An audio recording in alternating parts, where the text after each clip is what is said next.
Next, we're going to be sowing Orlaya grandiflora, and this is the last seed that we're going to sow this side of winter. We won't sow anything else until we get to mid-February when the light levels return. So go and grab your seeds. They're in the fridge if you're looking for them. Speaking of a great display, I am absolutely mesmerised by this. I've taken some recordings actually, so come autumn, the autumn jump starter, when we're sowing this, I can play them back to you. We can get all excited about what's coming. But it's just heaven, isn't it? Absolute heaven. And a vase of just Orlaya grandiflora by itself, you'd be literally taking this very bed into the kitchen with you. Orlaya grandiflora is extremely hardy, and I do find that the seeds germinate much more easily when we're experiencing a chilly autumn. So I've got high hopes for this year. It's been much cooler than it was last year. So if you struggled in the past, but the seeds did eventually come through, that's all it was. Because we're gardening with Mother Nature, we're out in the seasons, we don't have climate control greenhouses, then we are at the mercy of the elements, and we will just have to be patient. So here we have our Orlaya grandiflora seedlings, and you'll see from the packet they're nice and chunky, so they're quite easy to handle. So here are my seeds, and I'm just going to sow one seed per cell onto the surface of the compost. I'm going to give it a little press. Oh, there's two there. Separate those. I'm going to give it a little press to make sure it makes good contact with the compost so that the moisture travels to the seed. But I'm going to leave them uncovered because I found that light does aid germination with your Orlaya seedlings. It's also nice and easy to see where you've sown and where you haven't, isn't it?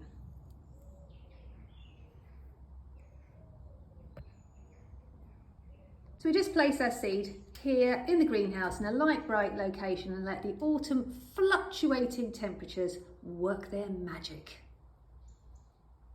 Fast forward 3 weeks and you can see that germination is occurring. It is erratic, a bit patchy, but they are coming. So finally, on my request list is to have a look at my Orlaya grandiflora. So you can see this is my Orlaya. The germination is patchy, but they are coming. Look, that one's only just come up. They've got really long strappy seed leaves. And then these are the true leaves that are coming through now. They look really similar to wild carrot. Let me show you.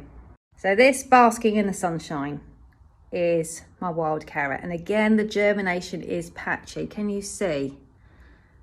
Look, and then you think you've got an empty cell, so you sow another seed, and then the minute you do that, the original pops up. Never throw away a seed tray.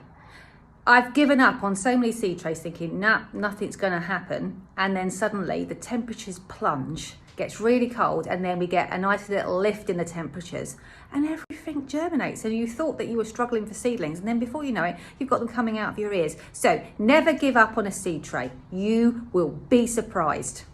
I thought I'd just show you the Orlaya. So it's been booted right outside, but it is under these frames which has sheltered it from the lashing rain that we've had, which would have washed away all my top dressing of compost.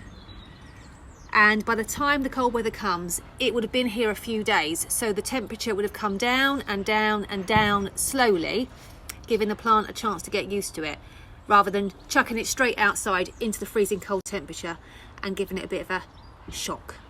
Well, that has been the coldest night for a long time. Hopefully this cold snap is almost over. I've pulled the big guns out today. The Orlaya are absolutely not batting an eye at these cold temperatures. They actually look better for being outside in the fresh air. They've got protection from the worst of the rain and snow, and quite a bit of shelter from the wind. It's very windy, but you can just see they're only moving a tiny bit because they're in this sheltered spot. Oh, I'm freezing. I'm going in. Rather than crouch in the cold, I've just bought a couple of trays of Orlaya to show you. See? It's ice cubes, absolutely frozen solid, but You can trust your Auntie Zoe. These are fine down to more than minus 20 degrees. So they don't even look upset, do they?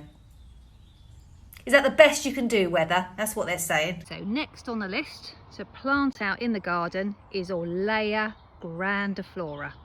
We're going to be planting these plugs 22 centimetres apart. So here is the Orlaya grandiflora, and you can see we've also got the first flower spikes starting to grow. Now, it'll be a while before it flowers yet, but they're on their way. Now these should probably get to about this height here. So about half the height of the carrot. That's why we need to be careful with the seedlings.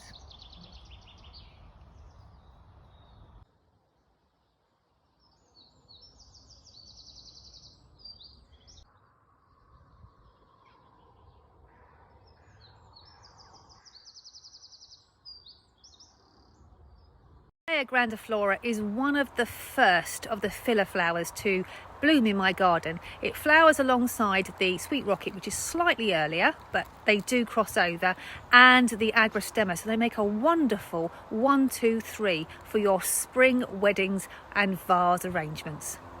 So a quick fast forward, it's the following morning and the flowers have been conditioning in the bucket of water in the cool of the flower shed overnight. They are fully hydrated, nothing is wilting, and they are now ready to arrange.